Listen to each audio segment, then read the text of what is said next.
Hi, everyone. Welcome to Three Questions with. I'm JL Rothstein, author of the Heaven Sent series. My newest book, Hellbound, is out now on Amazon, Barnes & Noble, and Walmart.com. I have a very special guest with me today, C. D'Angelo. Welcome to the show, C. Thank you so much for having me.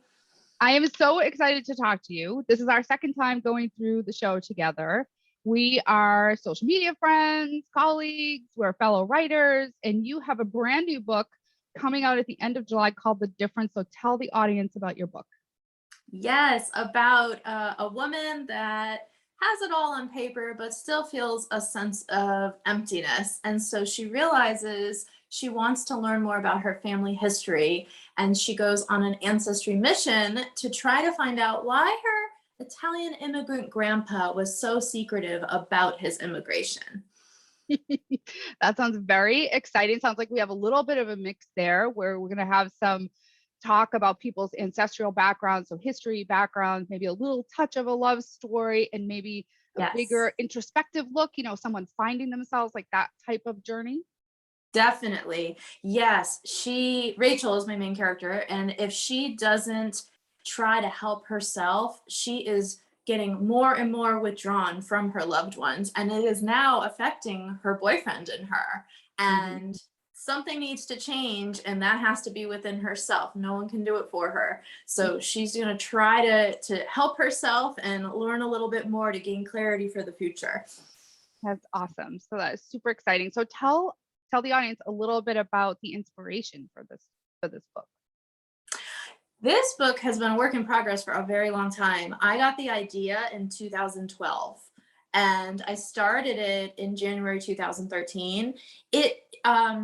2012 was the year of the centennial for the Titanic sinking. And I happen to love anything. I'm just fascinated with anything having to do with the Titanic. So, of course, my main character, Rachel, is also fascinated with anything having to do with the Titanic. Because that idea started that year for me. I found that's how I actually originally got inspired. And so I just made her kind of be, as interested as I am. And it went from there. And then I developed a story, around other factors, mostly about being Italian. A lot of my Italian American culture is in there. That's kind of my niche as an author. But that is the specific point of the inspiration. And do you think there are other characteristics that are in your main character that come from you or come from other loved ones or other people in your life? Yes. I mean, for my first book, I think that was easier to draw upon what I know best, and that's me. Yeah. And so she's also a psychotherapist, which I am in my day job. That's my training for the last 20 years. That's what I've done. But so she's also a little, like I have in my blurb, anxiety prone, and I'm like a nervous kind of person, but there's a lot of differences with us. So it kind of stops there. But yeah, there's definitely touches of me, and there's touches of my husband and her boyfriend. I feel like people ask me that a lot too. I have a pretty big cast of characters in my stories, and people ask me that all the time. Like, are there any characters there you come through? And I always say to people, oh no, but then I'll read something or I'll think about something. I'll be like, no, yeah. I mean, sometimes those lines get blurred when you're writing. Little bit. And and they're maybe unconscious. Like you're not consciously trying to write those characters that have you in it. But when you're writing something and you're sort of in the zone, the things that are most comfortable, the things that are most knowledgeable sort of just come out. Like those are the things that sort of just happen. So it sounds like it was a long time to bring the book to market. Do you want to talk a little bit, and it's totally your choice, talk a little bit about some of the challenges that you faced, like why it took you that long to get it to press? Sure. Yeah. Well, first of all, I'm a very artistic person. I have a lot of artistic endeavors that I do, and nothing to try to make money or anything like that, just all for fun. So writing was like, I just feel like I have this story. I'm going to write this story. I'm going to write a book. Okay. Yeah. So I started, like I said, in 2013, and I took a lot of breaks. So it wasn't something I was completely focused on all the time. I'd write for 3 months and then I'd stop a year.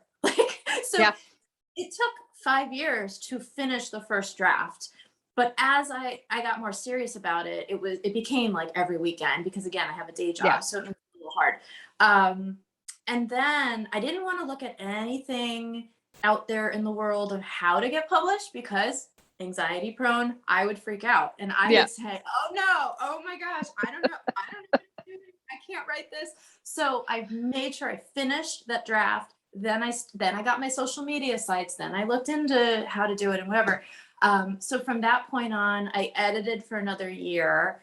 And when I was ready to start, I queried traditional publishers. Actually did only after like 5 months, I think it was, I did get a small press through PitMad on Twitter. So that also now is something I like to help people with is Yep. developing pitches for pitch parties. So that's, definitely, I love helping others. Of course, I'm a therapist, that's in me. I want to help you succeed.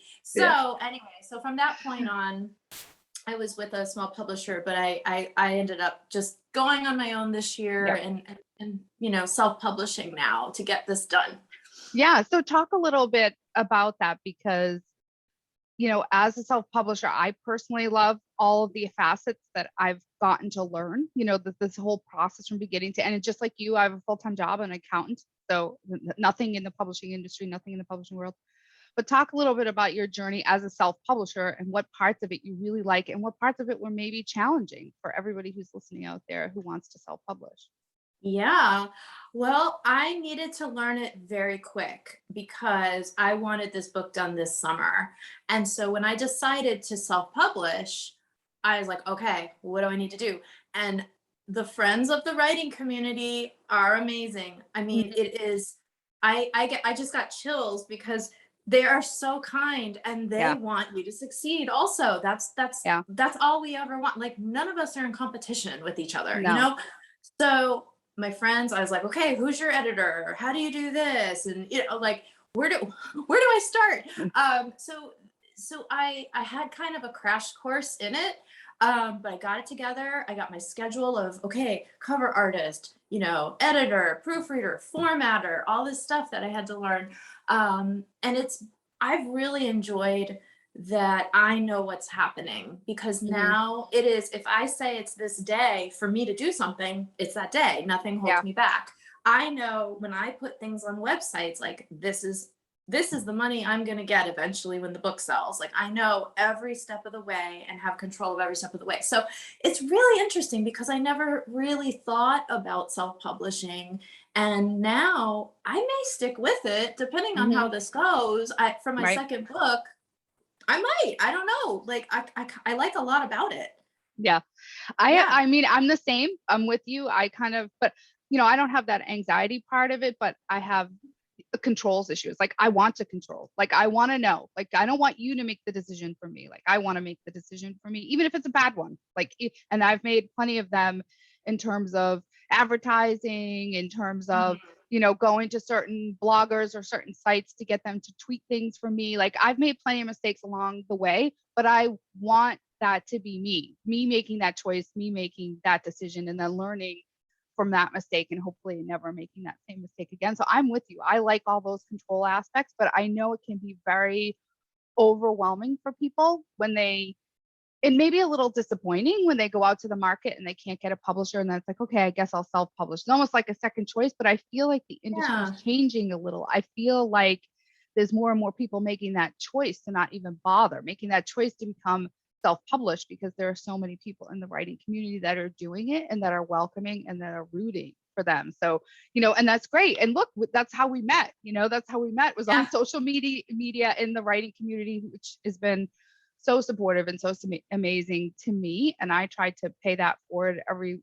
chance I get. Although for me, my challenges are the fact that I work full time. So can you talk a little bit about how you balance work and writing and now all the marketing? Because you've written the book and now there were hours of editing and now it's done and now it's not done, right? You're just starting a different phase of marketing and pushing it, right? So how are you balancing all of that with work? Yeah, it's really challenging. I was lucky enough to keep working through this whole COVID time remotely. And now, as of a week and a half ago, I had to return back to the actual office. Hmm. And so during that time of all of my editing and everything, I didn't have that hour commute. And Yeah. so that was huge for me because now I gain 2 hours a day at least, you know? Yeah. So that was amazing. But yeah, now that I'm to this part, it's a new challenge. I think though, honestly, it's a little bit easier. I would say it's a lot easier with managing with my job with this because it's not as much like focused attention. And Mhm. my job of being a therapist in the daytime, I have to be very focused on who I'm talking to, like pick up on innuendos and all of this stuff. Right. Where the marketing is more like, okay, I'm going to read about this kind of, opportunity. And does that make sense or does it not for me? And then move Mhm. on. Or like, I have little reminders in my phone, okay, make this post today or something like that. Like it's not as draining Mhm. I think as the editing was and Yeah. I was trying to do it pretty fast to turn the book around. Yep. So that was, that it was very time consuming. So I'm actually rejuvenated that I'm at this part. Although I do always joke that I need an assistant. Yeah. I We all really do. do. We all do. Thankfully, my husband helps a lot, and can pick up and at least like retweet things for me and like things That's for good. me. And he knows to like keep an eye on it and be like, oh, so and so just DM'd you, so make sure you go out there today and like answer them because Oh, it's so nice that there's hours of the day that he can do that when I know I can't, and I can just check it at lunch. And then, on the weekend, yes. like I was able to do a lot this weekend. I hadn't really been out there very much between editing and going through the publishing of book 2, and then I switched jobs so in mid-March, and that involved Oh. no longer being remote but being at a new location and a new job, and it's just been rather exhausting.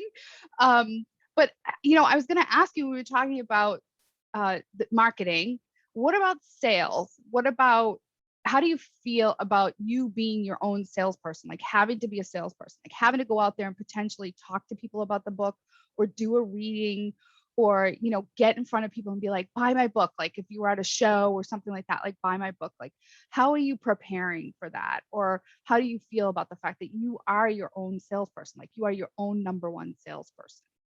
It's very odd. I want to give it to everybody. I just want to say, here, oh, 'cause it's just how I am. Like my whole life, all the art that I've created, I just will give it away. Well, And I am your fellow account. I'm gonna put my accounting hat on now. See, like we're not giving the book away. Like you need to make money. Like let's now you brought out business, Jen. Like we're not gonna give this book away. Like we're I know that's what my business husband says the same thing. So we're gonna actually sell the book, but yeah, that's a really new hat for me. yeah.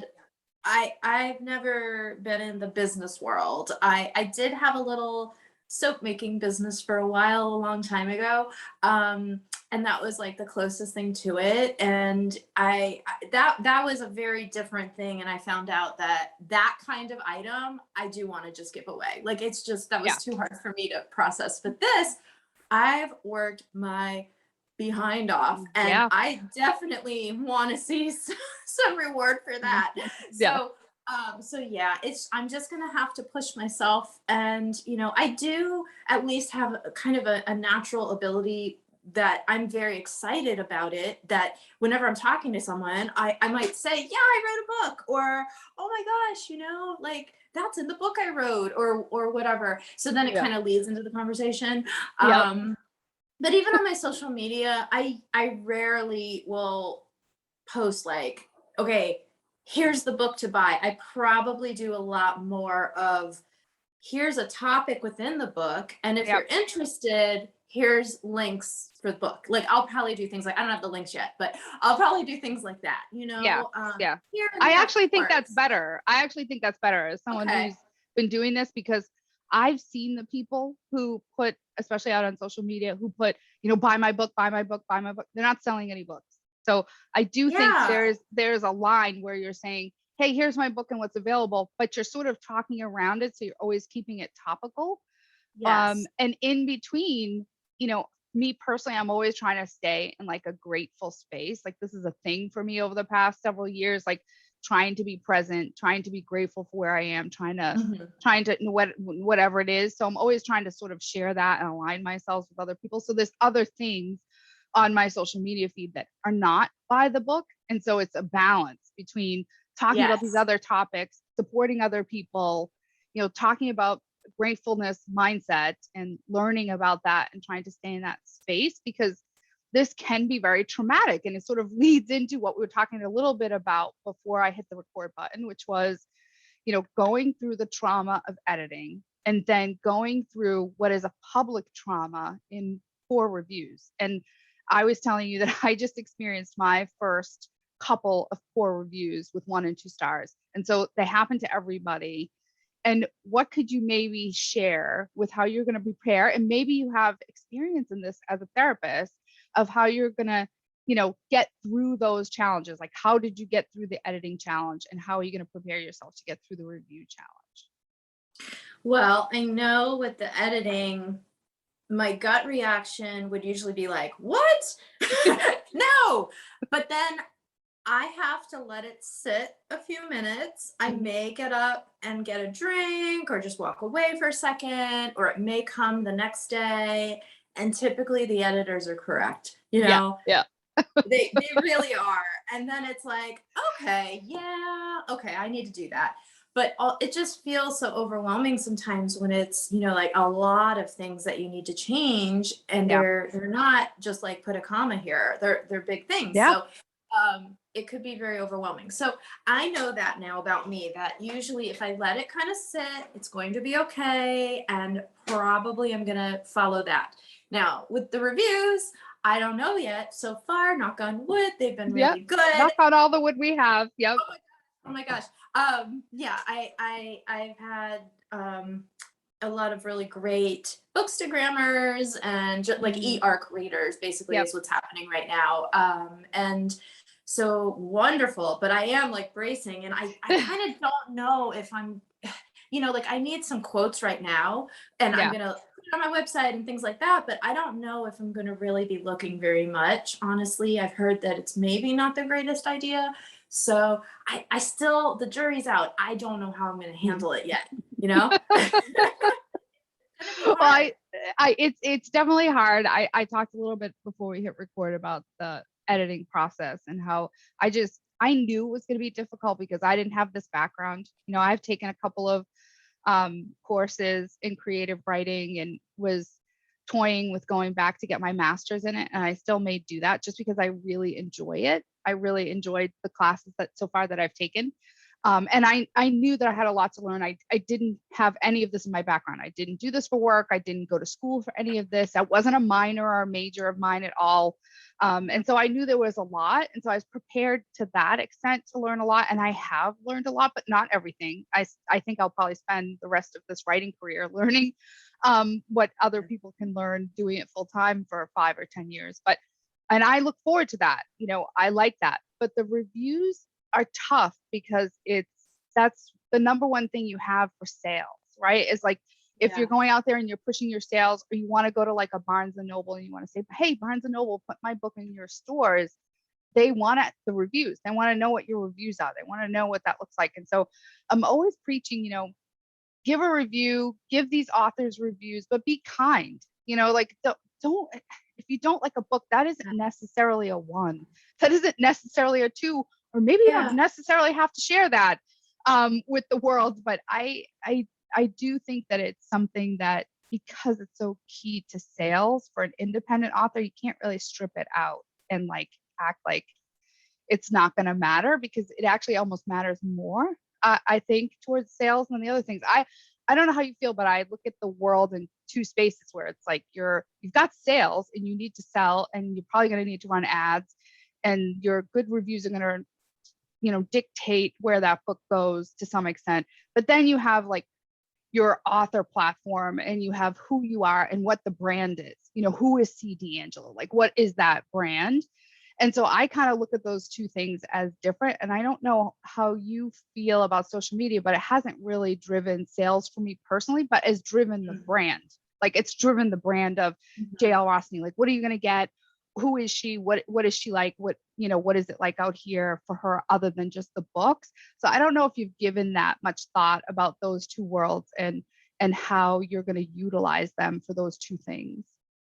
Well, first of all, I would never write a review for someone for a book that I didn't like. I don't think that makes sense, Yeah. really. I mean, I'm not saying I would be like 5 stars for everybody, Yeah. but it's just, I don't, I would never spread any kind of like negativity or anything. And that's me just as a person. That's not Yeah. me as an author. That would be me 5, 10 years ago too. You know what Yeah. I mean? Yeah. I'm never going to do that to Yeah. someone. But anyway, so I just want to say that. And so I'm so sorry about that. And I hope that more and more people will like, put those down below, and the math average Yeah. will be better for you. Anyway, so there's that. But the social media, yeah, I've heard that that's not technically your readers. That is Right. people interested in you and your brand, but Right. really what you have to do is have people sign up for your newsletter, and Yep. that's your true readers. So it kind of drives them to there, is how like I picture it. But also I do write a blog, a behind the Hmm. scenes blog, Yep. and so that's another way that hopefully then people go to your website from all over, however they would find a blog. And then in every post I do, I mention the book, I mention at the end, here's my newsletter, everything, and so then they might be like, oh, that's interesting, okay, and then they'll sign up for the newsletter. Then you have your audience. Yeah. So I think it's interconnected for Yeah. sure. Yeah. No, that's very smart. Very wise advice on the emails. I have a blog as well. I have not been very good about keeping up with it. And I would advise other people out there who are listening and who are watching this, who are attempting to first start out on this journey. You definitely want to have a blog somewhere, even if you don't have a website, that you have a blog somewhere that you can increase that email list. Because even though we're in the age of social media, the email list is truly your audience, truly your readers, or at least the people who are interested in your writing style, right? Even if they don't necessarily like that particular book. So if after this trilogy I were to write a thriller, you know what I mean? But somebody likes my writing style, they might read it anyway, even though the other ones were Yes. fantasy. So I do agree with that. And that is definitely a challenge that will take people a long time to get an email list. It's not as easy as it sounds, to get people to go out there and sign up and give their email address to you. So Yes. definitely wonderful, wonderful advice. So let's talk a little bit about writing in general. So what has it been? What inspires you? Talk to me a little bit about what inspires you in general. People. I am forever analyzing, of course.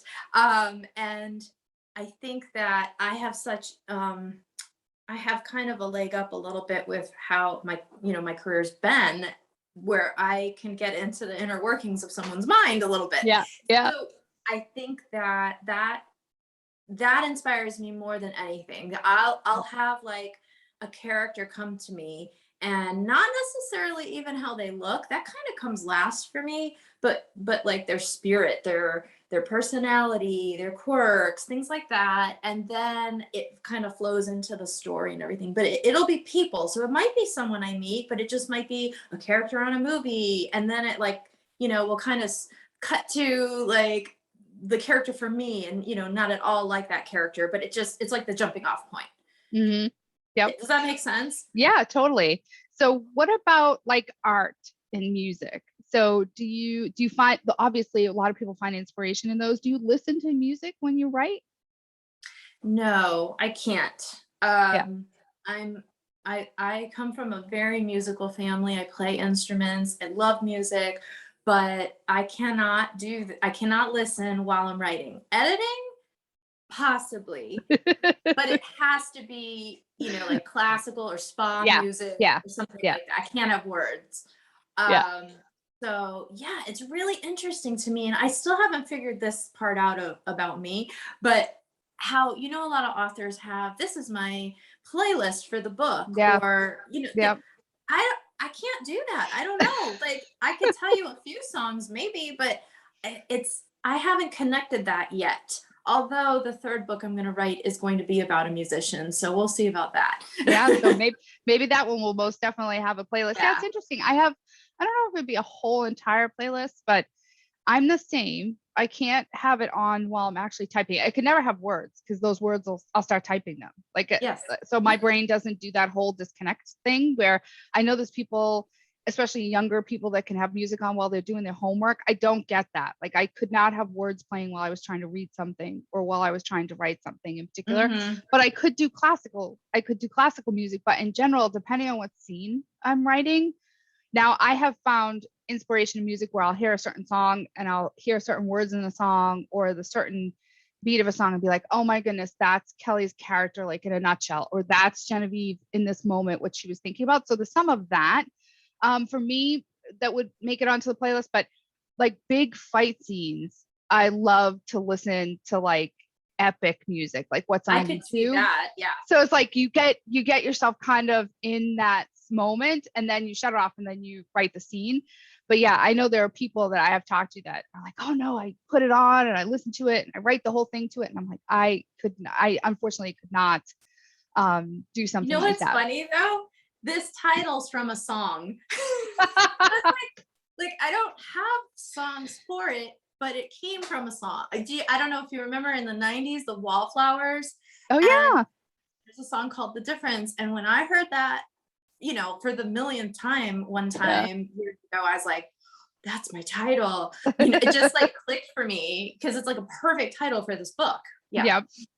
No, but that's just it. So it was inspiration for you, just not necessarily a particular scene or just not necessarily something inside the book. So it is inspiring. Most people do find, like I love to walk through a museum. We have a pretty good one here where we live, but every once in a while I like to go through the museum and there's just something about the art, like it'll inspire me or make me think of something or make me think of. So there's all different kinds of way we can find inspiration. I've talked to people who love to go hiking or love to go and connect with nature, that they find that they're out there and it like clears their mind. And then all of a sudden that's where their next, great big idea comes from. So always interesting to hear where people find that inspiration. What maybe it's family, maybe it's for some people or hanging out with old friends that they haven't seen in a while. So I think that's great. So what's next for you? Why don't you tell us what's as we wrap up the show here, what's next for you? Well, during COVID, I wrote my second book called The Visitor, and I have been querying it to agents, but that was before I decided to self-publish this one. Mm-hmm. So I'm torn on which way I'm going to go. I'm going to start looking back at that probably, I would say August, September. I'd like to publish it in September next year if I do self-publish it, because it's like a fall vibe. It's set in New Orleans. There's some paranormal in it. So I'm hoping that will happen next year. And then I have my third one I'm going to start. None of them are related though, but they're all in my Italian American niche, but they're very relatable stories to most cultures. So what would you say the genre is of The Difference and then The Visitor? Are they completely different genres? No, everything's women's fiction. Okay.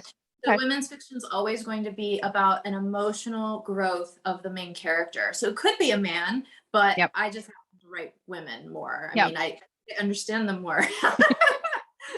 So it's probably always going to be women's fiction for me, but you never know. Yeah. Well, and it's funny because I talk to some authors and they're like, I want to jump all over the place and write in every genre. Do you find that women's fiction is what you also read? Like that's also the genre that you read, so you feel the most connected to that? Definitely. I like YA and I like mystery or like cozy mysteries. I would say maybe some thrillers, but they can't be too scary. Those are mostly what I read, but mostly it's women's fiction. Yeah, it's always been like, I hate this term, but it's chick lit, that, like a Sophie Kinsella kind of, type story. I like that, and that's how I kind of write as well. It's like it's serious, but also quirky and some humor, and it's like a mix. Which is what makes those great, right? Is that you're not too deep on one topic or another, that you cover all of that in a very broad way. So very, very excited to see this come out. You are less than a month away at this point in time, right? You're weeks away from launch. So I'm very confident you're going to have a fantastic launch. of the book. Thank And I wish you. you much, much success with the difference. And I hope everybody that's watching is going to go out and check this out. So I'll drop some links on YouTube to your website and to the book. And I hope everybody goes out and finds you on social media and signs up for your blog post. Thank you. Thank you so much for joining, and thanks the audience for watching. Bye, everyone. Bye.